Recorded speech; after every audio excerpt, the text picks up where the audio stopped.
You're listening to the No BS Bishop podcast. We're alive to love, and all other values are potential BS. Now here's your host, Bishop Randy Dean. I'm No BS Bishop. I'm alive to love. I believe all lesser values than love easily devolve into BS, and that's BS the way you might think of it. For my purposes here, it's bait and switch. Bait and switch has been far too often the preferred activity of the church, and I am tired of it. I am weary of it.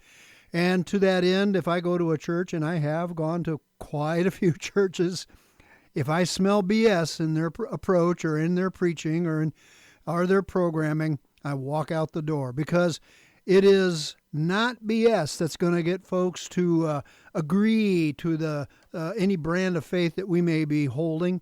It is love. Love alone is credible. Love alone is the one thing Jesus said that by this, all people will know you're my disciples, my students, my followers. So I'm here to get rid of the BS and call you to join me in a genuine spiritual pursuit. And that genuine pursuit of spirituality is rooted, grounded, held in love. My subject for today is 3 pillars of a genuine spiritual life. Faith, hope, and love. We'll get there. But before we get there, what I like to do in this broadcast is open up with Love's Creed, something I wrote for myself many years ago, but now it's become a creed that I've spread far and wide.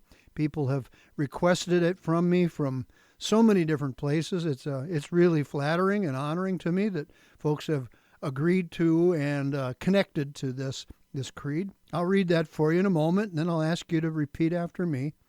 But before we do that, I want to lead you in the most prayed prayer in human history, the prayer that Jesus taught us to pray, commonly known as the Lord's Prayer.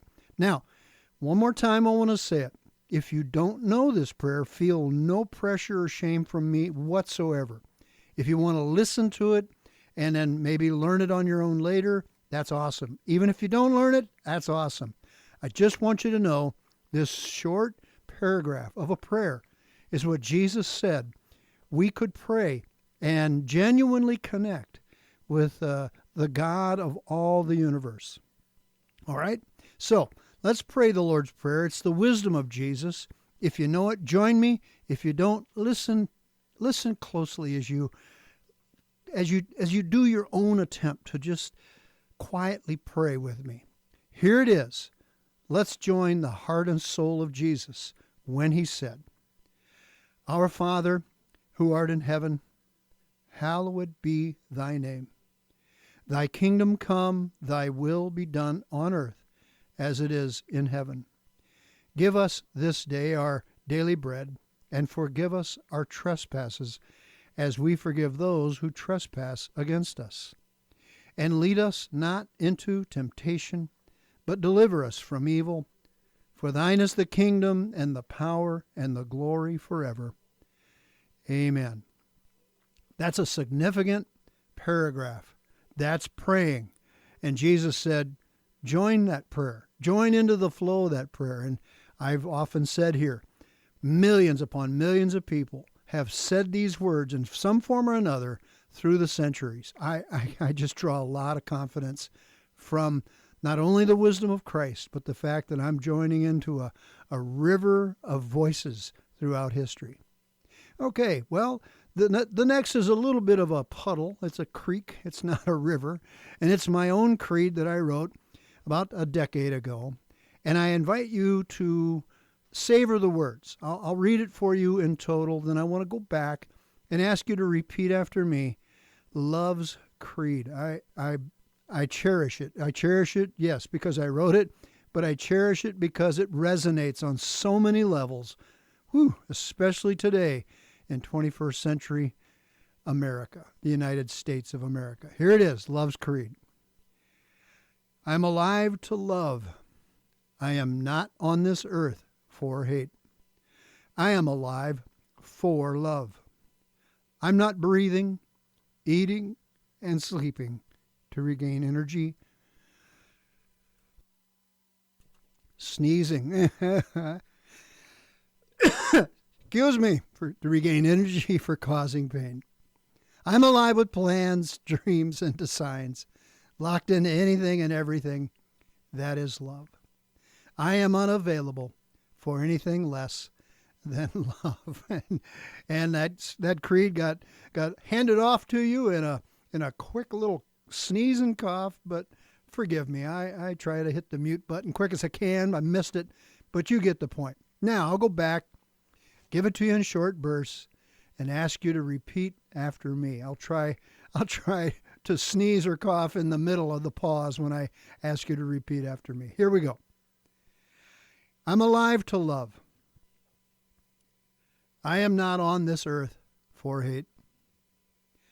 I am alive for love. I'm not breathing, eating and sleeping to regain energy for causing pain. I am alive with plans, dreams, and designs, locked into anything and everything that is love. I am unavailable for anything less than love. There you have it, Love's Creed. If you'd like a copy of that, as you heard in here, I think it's on the outro of this broadcast. My email is randydeanministries@gmail.com. Randy Dean Ministries, all one word, all lowercase, @gmail. Be my pleasure to send you a copy of that creed.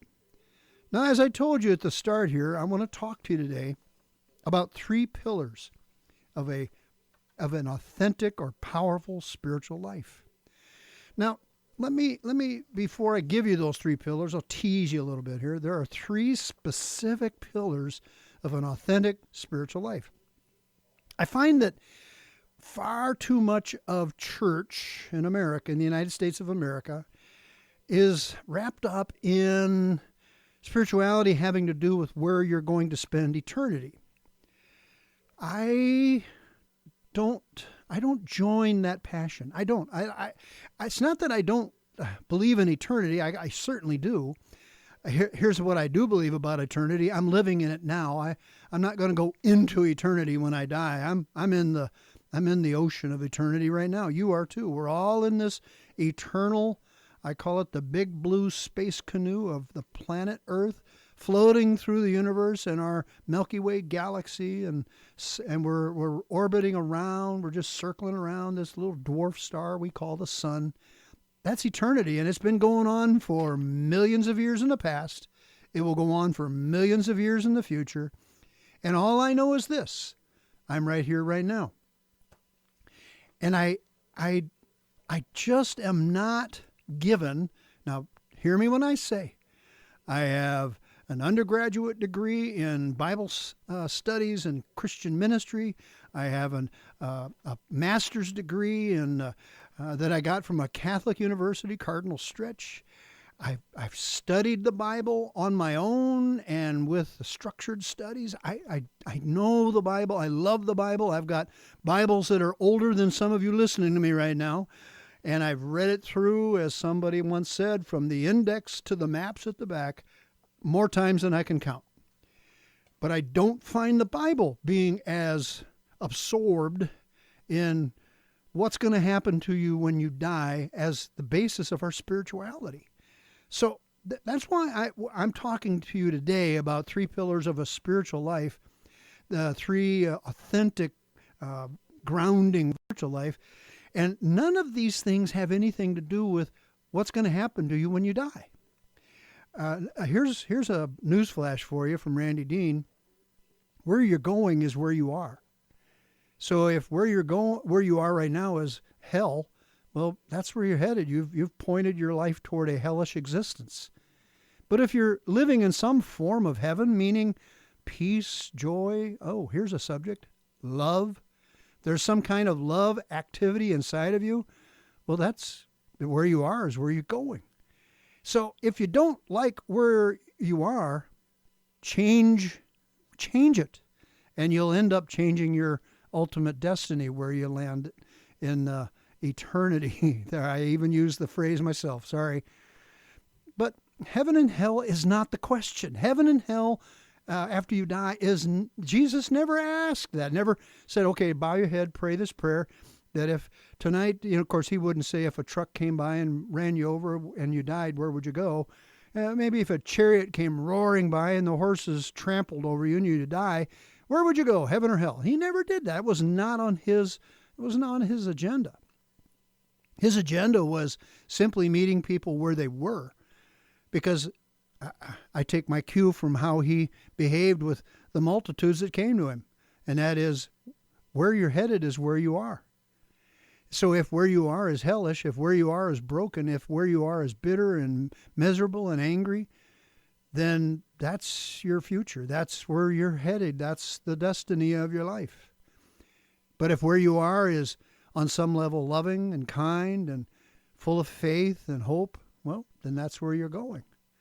And now I know one day I'll close my eyes and open them. That's there's an old song about in the twinkling of an eye. Well, it's a scripture too. That song is rooted in. I know when my eyes twinkle and I blink and I open them, I'll be in another phase of the life I'm living. I'll be in that next room in this grand building we call eternity. So my spirituality is the basis of my faith and what I'm doing in my service for Christ. My spirituality, though, is not about a building that I build or a program that I develop in a church. I've done it. My first paid calling as a pastor, I was the ripe old age of almost 19, right at about 19. I was paid to be a youth pastor, and I've been along the way ever since then. Now I'm 72. On some form or another, churches paying me a salary to act out on my calling. What a clumsy way to say it, I guess. Anyway, my adult life has been spent with church, but I find myself now in the 21st century largely dissatisfied with so much of what is happening in the organized industrial complex of church.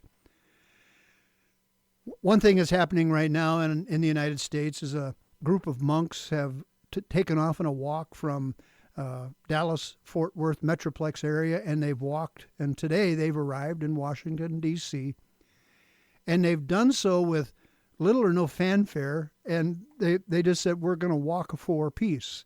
And I know people have asked, well, are you going to hold meetings? Are you going to have seminars? Are you going to teach on peace? And I know they've, along the way, as they've stopped in various points of reference, they've had a little conversational discussion.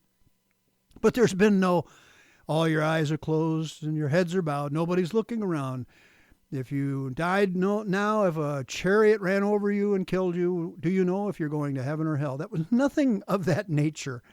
Only a simple invitation to spirituality. Now, I take a cue from that to say, look, that's what Jesus was always offering. Jesus was on a long walk for 3 years, a walk of for his kingdom, a walk of faith, hope, and love. There we go. There's the three pillars: faith, hope, and love.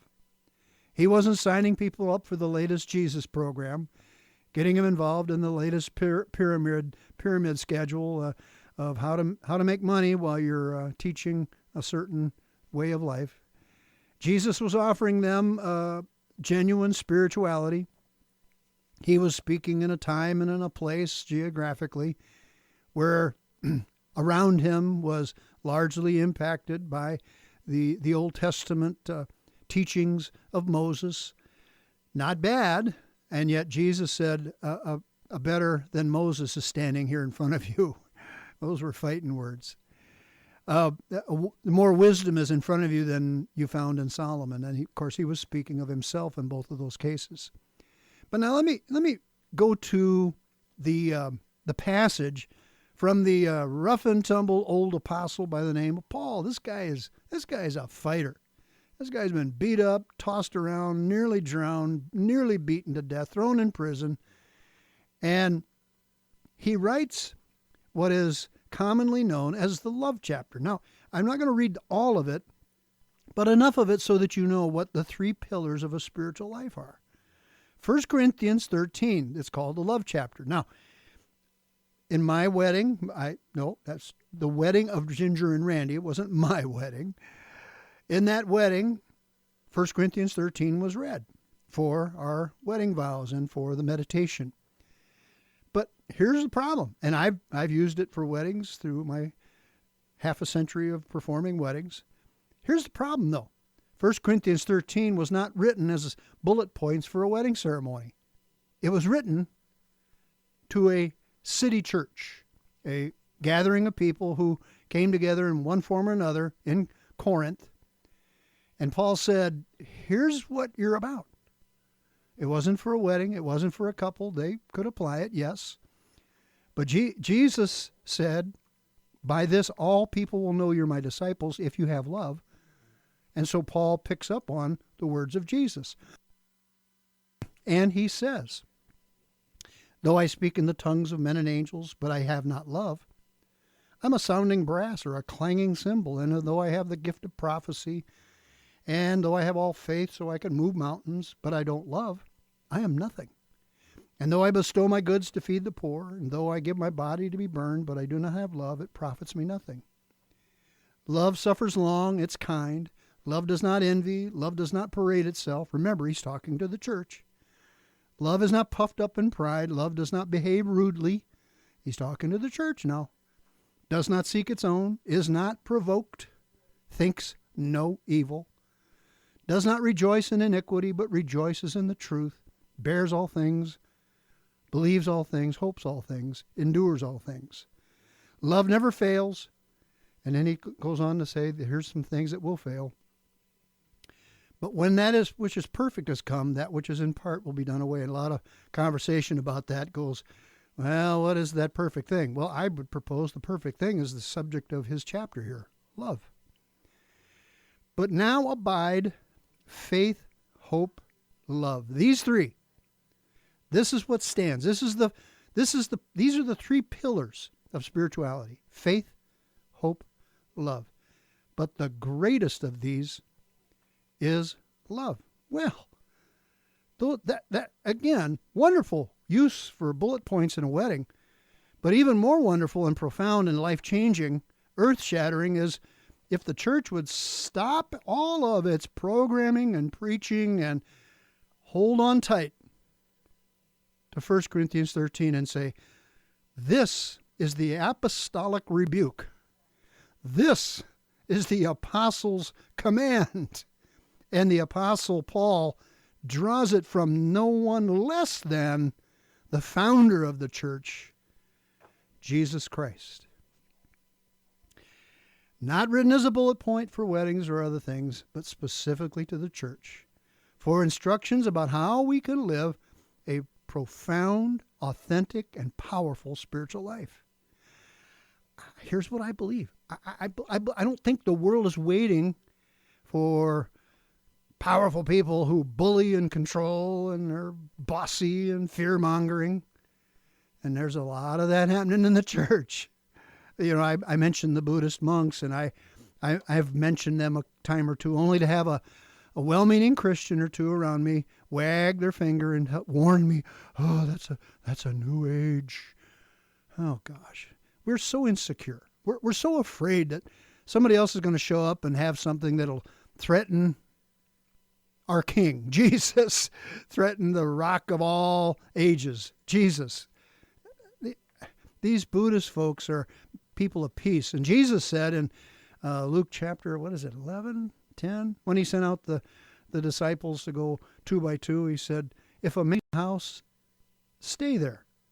Well, these monks are people of peace, and so I don't go to them geographically, but spiritually speaking, they're people of peace, and so I'm going to hang out with them where there is peace.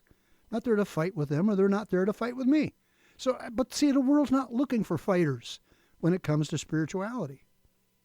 Our work of fighters when it comes to spirituality. See, I'm a Jesus guy, 100%, from hair follicles to toenails, and my soul in between. I'm a guy born again by Jesus Christ. And I love Jesus. I love God. I love scriptures. But I take inspiration from people of peace. So I'm not fighting anybody. I've given up on the fight.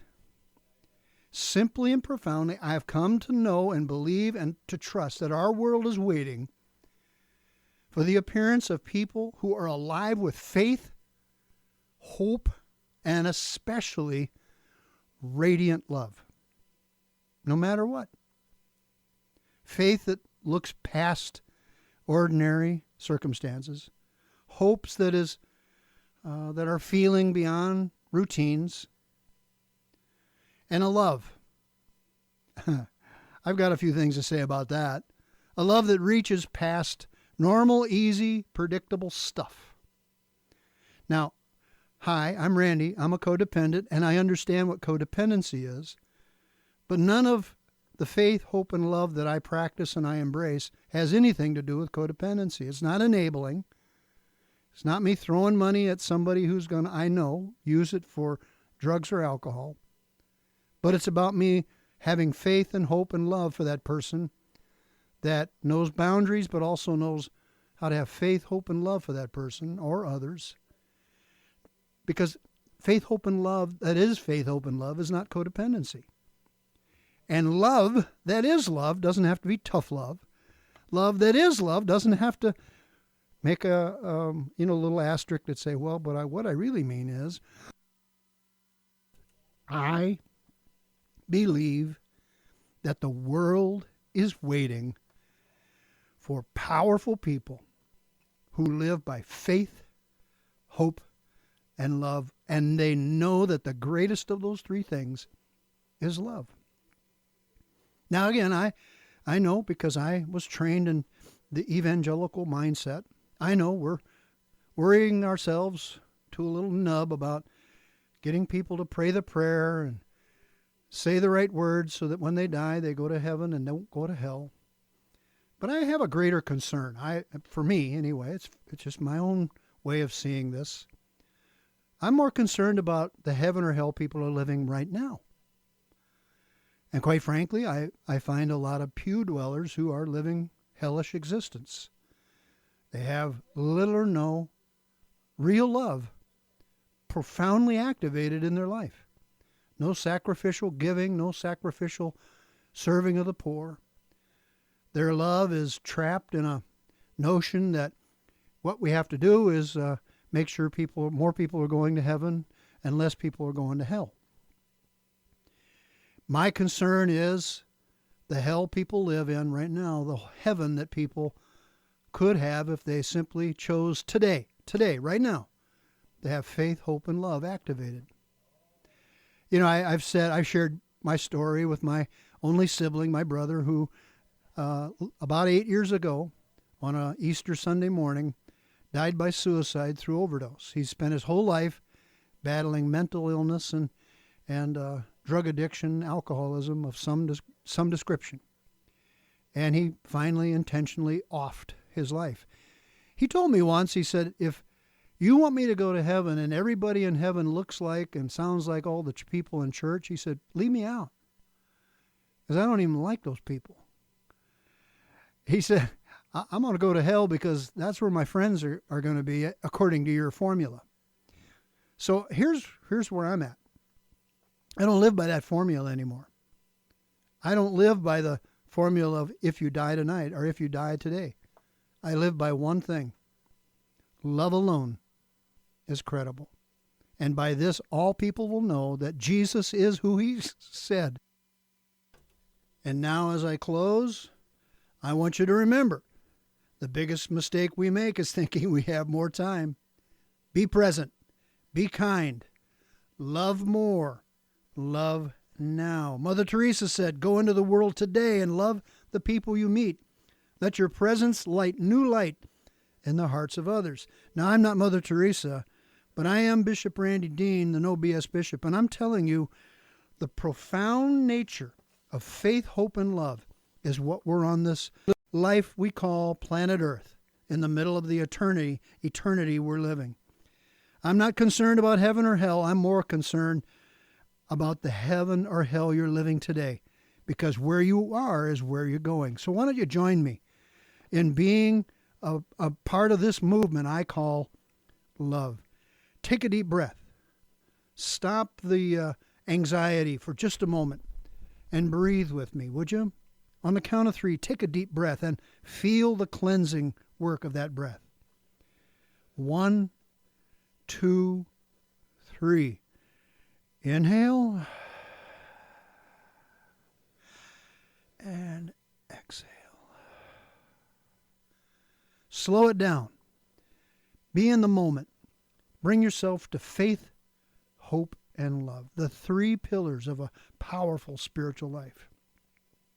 Now, the second thing I want to challenge you to do is to find somebody, somewhere, somehow, and have the courage to look them right in the eye and say the 3 most magical, charmed, and beautiful and holy words in the human language.